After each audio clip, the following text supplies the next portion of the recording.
Yan guys, magluluto tayo ng ginataang kalabasa. Siyempre, i-boil muna natin, i-blanch natin itong hipon. Ayan. Para hindi natin siya i-overcook.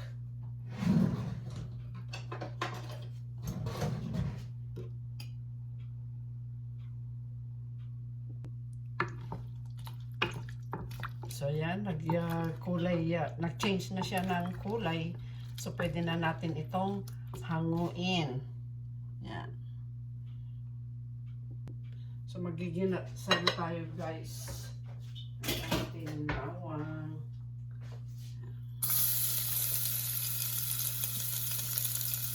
Yan. Ang ating camera. Yan. Okay.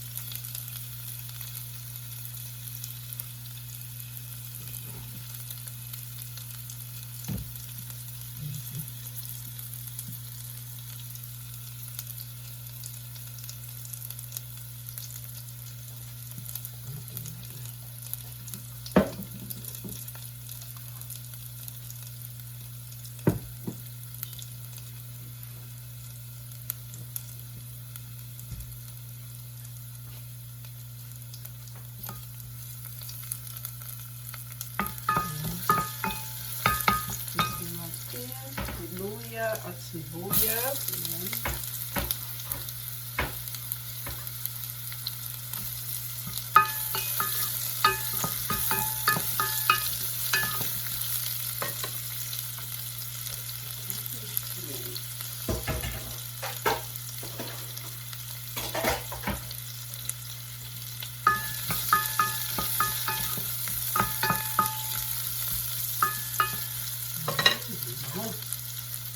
Ilagay na natin yung ating gulay. Gulay. Ating sitaw at kalabasa.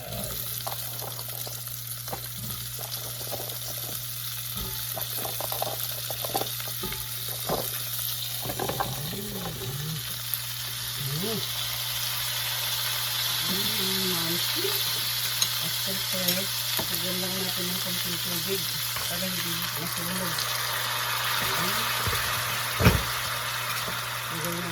Sigyan natin ng lata.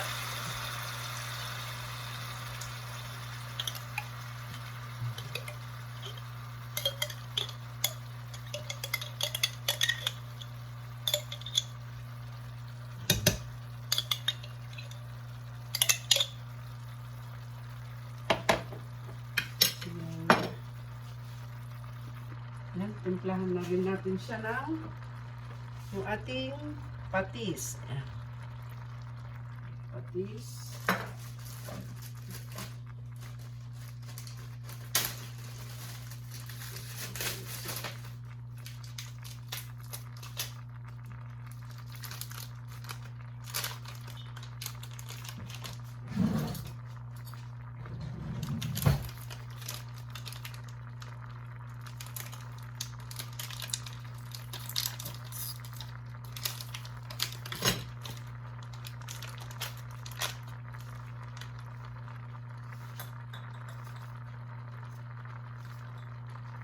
Yung ating magic sarap. Ayan.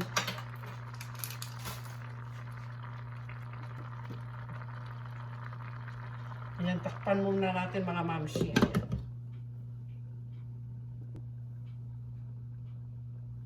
Kunting paminta. Ayan. Oops. Ayan. Takpan ulit.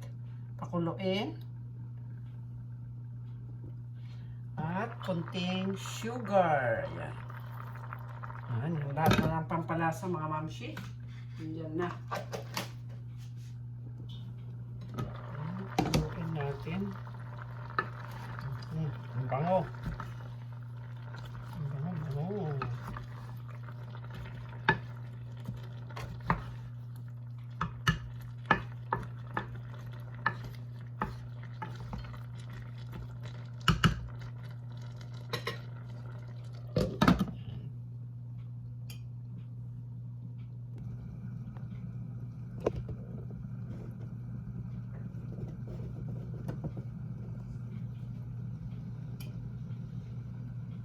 Ayan.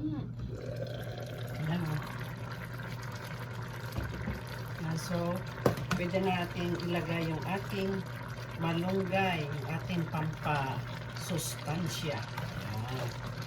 Yung ating malunggay. Malunggay is life. Yan. Yung ating malunggay na pinitas pa natin sa ating munting hacienda. Charot.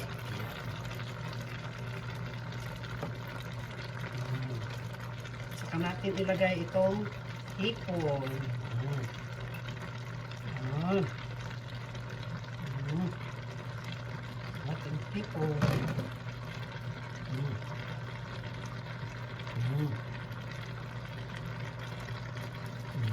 Aming sahog.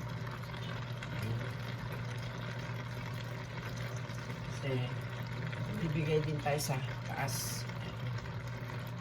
Dami ng sahog mga mamsi. Hindi ko na makita yung ating malunggay.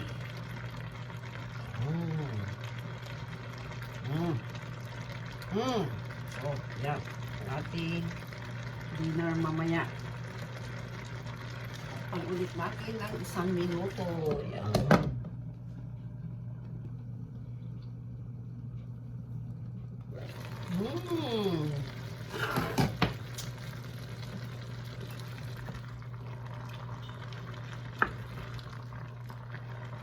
Oh, pwede na. Pwede. Luto na yung ating ulam for tonight. Ayan. Okay na to.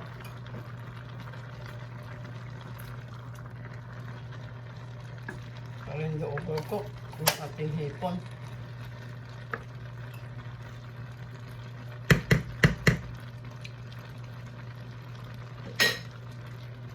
Ayan. Ito na yung ating ulam. Ayan o.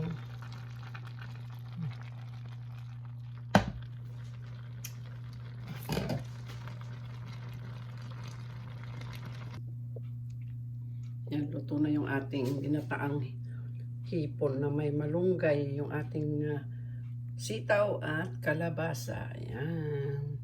Dinner time.